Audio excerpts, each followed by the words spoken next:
सानाम कोगे इन पाहटा सेद खना सागुन हुल जोहार। हुल दो चेद काना आर चेदा बो मानावेया। नुआ कुकली रेना तेला दो मेना आ भगना डिहिरे। नुआ कुकली रेना तेला दो मेना आ सांताल परगना रे। जहां रेना धुड़ी धरती दो पाले नीथो हुल मायाम ते लोहत मेना आ। हुल एतोहब रेना 93 years पर दिसम फुरगल लेना। दिसम फुरगल का तेनी तो 77 years हुई कना।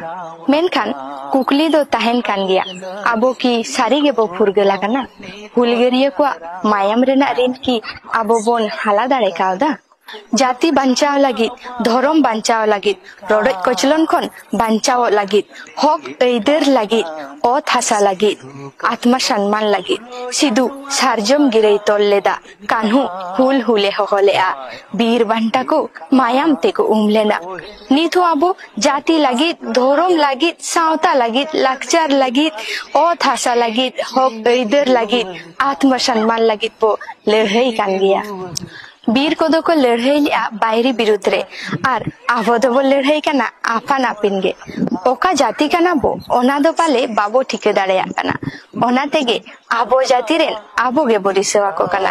ओकोया हो बुगी दो बाबो नेल साव दाड़ेया कना। बुगी कना बाड़ी गे बो कुसिया कना। आबो दो धर्म रापाचा रेगे बो ताहेयना आर बायरी को दो बई बई ते आकवा धर्म ते को आयुरी दिए बोना। हाय रे नीथो आबो धर्म के बाबो गोटा दाड़ेया कना। नीथो आबो डेवलपमेंट न्यूतुम ते ओत हासा बो रे हिजो कना। आर आत्मसम्मान सोशल मीडिया रे नेलो कान गया। ओना आबो तीने बो गरजा कना। चेद रेना हक ऐदर आपनारा जाति धर्म लाकचार पार्सी चिके आबो गे तो बाबो आपनार दाड़ेया कना। हाहाड़ा रेना कथा जहां संताल पारगना बीर को आबो मायाम ते को जितकेरा बोन ताहे। जहां संताल पारगना रे आबो राज आबो आरी बातावते ब्रिटिश सरकारे बढ़े लेना। ओना संताल पारगना रेना मन मोहत बई बई ते बोन आदे ताबोना। ओनाते मोने रे कुकली दो तारको कान गया। आबो की सारी के बो फुरगेला कना। जुदी पे मोने खान नीथो चिरगेल रेना लगती मेना ताहले भेजाय पे नोआ वीडियो सानाम सांतार बॉया ठेन।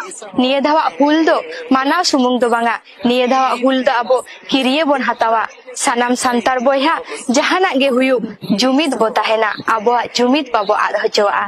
चेदा से जुमिद गे दाड़े आर दाड़े गे धन।